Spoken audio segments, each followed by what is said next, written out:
क्या तुम जानते हो कि जिस खुशमिजाज लाल सूट वाले सैंटा को हम सब पहचानते हैं, उसे कोका कोला ने बनाया था? हाँ, सही सुना। कोका कोला को अक्सर आज के सैंटा की छवि गढ़ने का क्रेडिट दिया जाता है। उसका आइकॉनिक लाल सूट, उसकी मुस्कान और चमकती आंखें।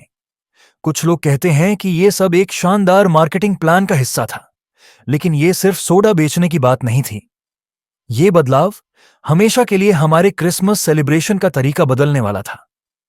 1930 के पहले सेंट निकोलस, जिसे हम सैंटा के नाम से जानते हैं, बिल्कुल अलग दिखते थे। अलग अलग संस्कृतियों में वो कभी लंबे पतले आदमी के रूप में दिखते, तो कभी बौने जैसे। उनके कपड़े कभी बिशप के चोगे जैसे होते, तो कभी किसी शिकारी की खाल जैसे। अमेरिका में सिविल वॉर के दौरान एक कार्टूनिस्ट थॉमस नेस्ट ने सैंटा का शुरुआती वर्जन बनाया। एक बौना इंसान जो गहरे रंग का कोट पहने रहता था। 1920 के दशक में कोका कोला ने अपने क्रिसमस एड्स में सैंटा को दिखाना शुरू किया।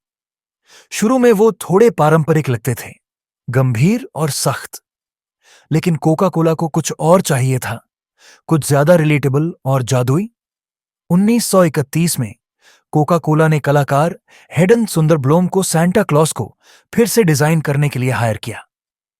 सुंदरब्लोम ने it was the night before Christmas नाम की कविता से प्रेरणा लेकर एक खुशमिजाज इंसानी सैंटा बनाया। गुलाबी गाल, चमकती आंखें, सफेद दाढ़ी और एक गोल मटोल शरीर और लाल सूट। वो पहले भी था, लेकिन सुंदरब्लोम के सैंटा ने इसे कोका कोला के ब्रांडिंग के साथ इतना पॉपुलर बना दिया कि वो प्रतिष्ठित हो गया। सुंदरब्लोम का सैंटा सुपरहिट हो गया। अगले 30 सालों तक वो एड्स में खिलौने बांटते, लेटर्स पढ़ते और आधी रात को कोका कोला पीते दिखे। उनके पेंटिंग्स मैगजीन, होर्डिंग्स और यहां तक कि अखबार में भी दिखे। मजेदार बात, सुंदरब्लोम कभी कभी खुद को मॉडल की तरह इस्तेमाल करते थे और शीशे में देखकर सैंटा की पेंटिंग बनाते थे। 1942 में कोका कोला ने एक नया कैरेक्टर जोड़ा, स्प्राइट बॉय। वो एक छोटा, बौना, खुशमिजाज कैरेक्टर था जो सैंटा के साथ एड्स में दिखता था।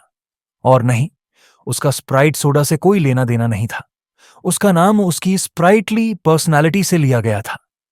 कोका कोला के सैंटा ने सिर्फ हॉलिडे आइकन को फिर से परिभाषित नहीं किया, बल्कि हमारे क्रिसमस मनाने के तरीके को भी बदल दिया। सैंटा खुशी, गर्मजोशी और गिफ्ट देने का प्रतीक बन गए। लेकिन कुछ आलोचक मानते हैं कि गिफ्ट्स और शॉपिंग पर इतना जोर देने से त्योहार का गहरा मतलब पीछे छूट गया।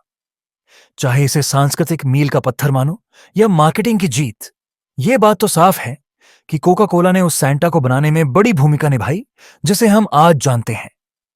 सेंट निकोलस से लेकर आज के मॉडर्न सैंटा तक उनकी कहानी में इतिहास, कला और थोड़ा जादू मिला हुआ है।